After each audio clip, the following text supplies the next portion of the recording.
আমার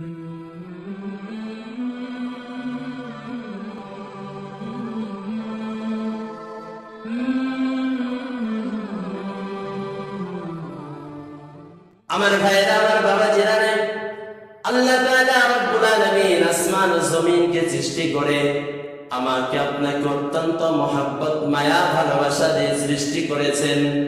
জান্নাতে মানুষ হিসেবে আমাকে আপনাকে দুনিয়ার জমিনে পাঠিয়ে দিয়েছেন। জান্নাত থেকে অর্জন করার জন্য এই দুনিয়ার জমিনে আল্লাহ তাবারক ওয়া তাআলা রব্বুল আলামিন আমাকে আপনাকে পাঠিয়েছেন। আল্লাহ বলেন, রে বান্দা, তোমাকে যে আমি জান্নাতে দেওয়ার জন্য বানিয়েছি, আবার তোমাদের মধ্যে এমন কিছু লোক আছে যারা জান্নাতি হবে না, তারা জাহান্নামী হবে। বলেন নাউযুবিল্লাহ। আল্লাহ তাআলা বলেন, ওয়ালাকাদ জারা'না লিজাহান্নামা কাসীরাম মিনাল জিন্নি ওয়াল ইনস।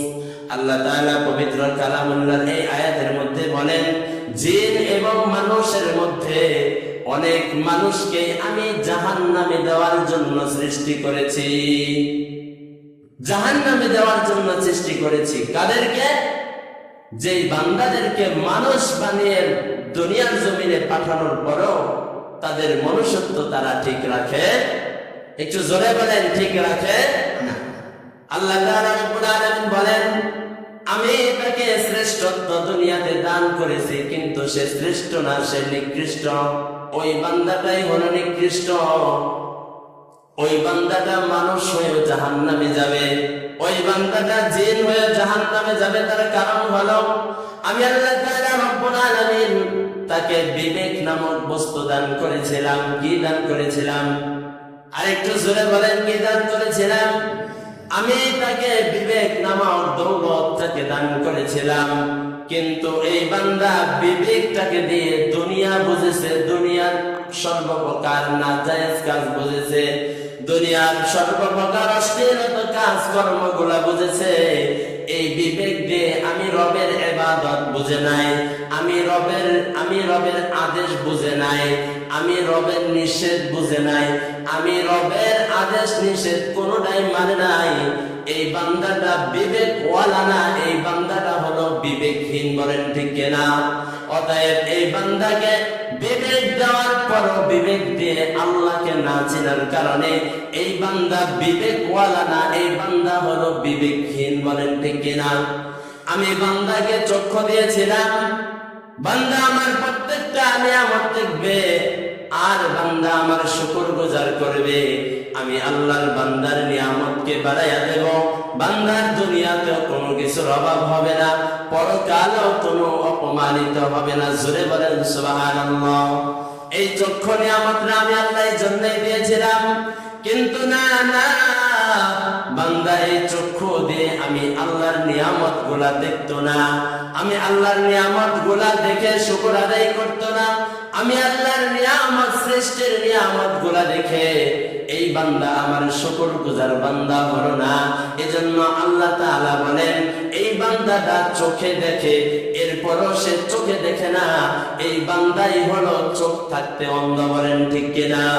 আমার ভাইরা, আমার বাবা জিরারে, এই বান্দাকে আমি কান দিয়েছিলাম। আমি যে কিতাবখানা নাযিল করেছি, আমি যে রাসূল পাঠিয়েছি, আমার এই কিতাবের কথা রাসূল সাল্লাল্লাহু আলাইহি ওয়াসাল্লাম নবীগণ যখন তাদের কাছে পেশ করবেন, তারা আমার কিতাবের কথা শুনবে, আমার কিতাব অনুযায়ী চলবে। আমি আল্লাহর বিধান অনুযায়ী যখন চলবে, আমি বান্দাকে জান্নাতের উচ্চ মাকাম দান করব। বলেন সুবহানাল্লাহ।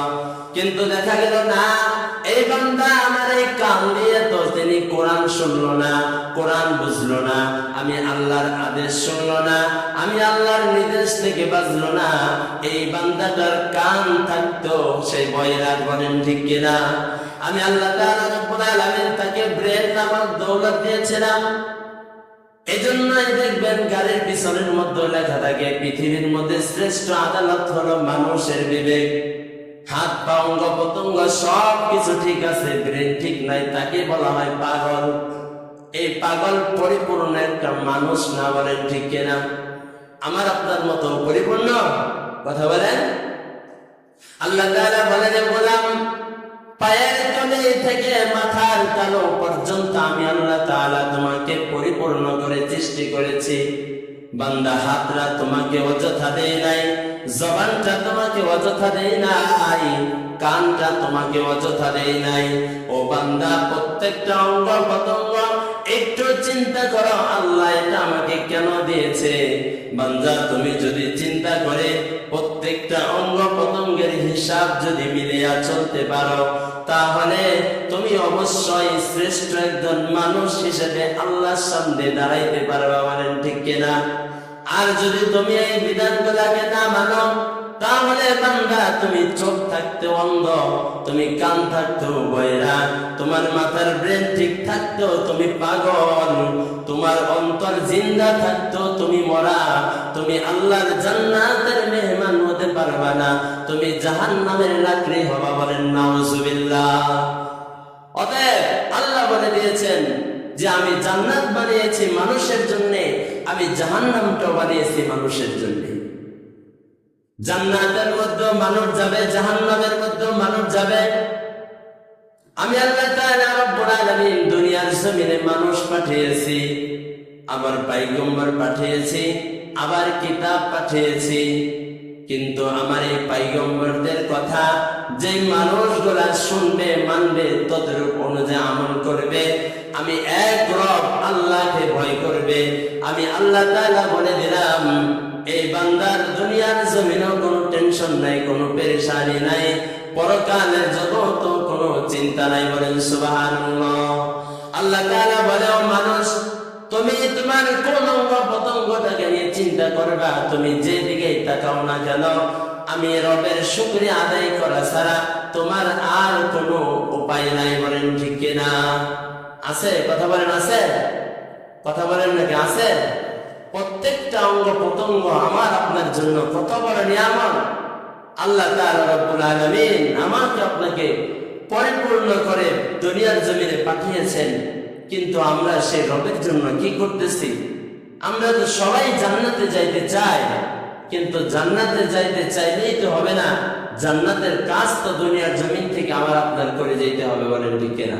আল্লাহ তাআলা রব্বুল আলামিন বলেন, গোলাম, একটা জবানের দিকে তুমি তাকাও, তুমি যদি তোমার জবানের দিকে তাকাও, তুমি ঘন্টার পর ঘন্টা তোমার অপর একটা ভাইয়ের সাথে, তোমার মায়ের সাথে, তোমার বাবার সাথে, তোমার স্ত্রীর সাথে, তোমার সন্তানের সাথেও বান্দা, তুমি কত সুন্দর ভাষায় কথা বলতেছ, লাগাতার যেটা ইচ্ছা সেটাই বলতে পারতেছ, জিহ্বাটাকে তুমি যেই দিকে ঘোরাইতেছ, আমি আল্লাহ তাআলা তোমার জিহ্বাটাকে সেই দিকে ঘুরাইয়া দিতেছি।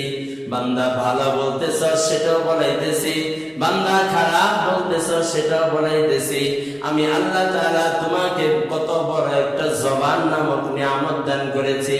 ও বান্দা, এই পৃথিবীর জমিনে অন্য অন্য প্রাণীকুলের দিকে যদি তুমি তাকাও, গরু এরকম সুন্দর করে তার বাছুরের সাথে কথা বলতে পারে না। বলেন ঠিক কিনা?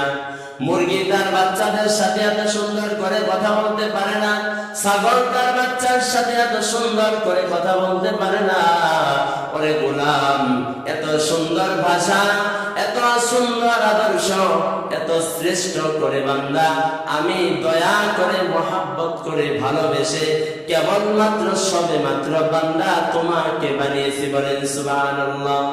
অতএব বান্দা, দুনিয়ার লোভে পড়িও না, ক্ষণস্থায়ী দুনিয়ার জমিনে তুমি পড়ে তোমার জীবনটাকে তুমি ধ্বংস করিয়া দিও না। দুনিয়ার জমিনটাকে যদি তুমি চিরস্থায়ী মনে করো, বান্দা, দুনিয়ার জমিনটা তো তোমার জন্য চিরস্থায়ী নয়। ক্ষণস্থায়ী দুনিয়ার পিছে পড়িয়া চিরস্থায়ী পরকালকে তুমি নষ্ট করিও না। বলেন সুবহানাল্লাহ। যে বান্দা এই ক্ষণস্থায়ী দুনিয়ার লোভ, লালসা, রং তামাশাকে কুরবানি করতে পারবে, আল্লাহ তাআলা বলেন ওই বান্দাটার পরকালটা, ওই বান্দাটার চিরস্থায়ী কালটাকে আল্লাহ অনেক সুন্দরময় করে দিবে। বলেন সুবহানাল্লাহ।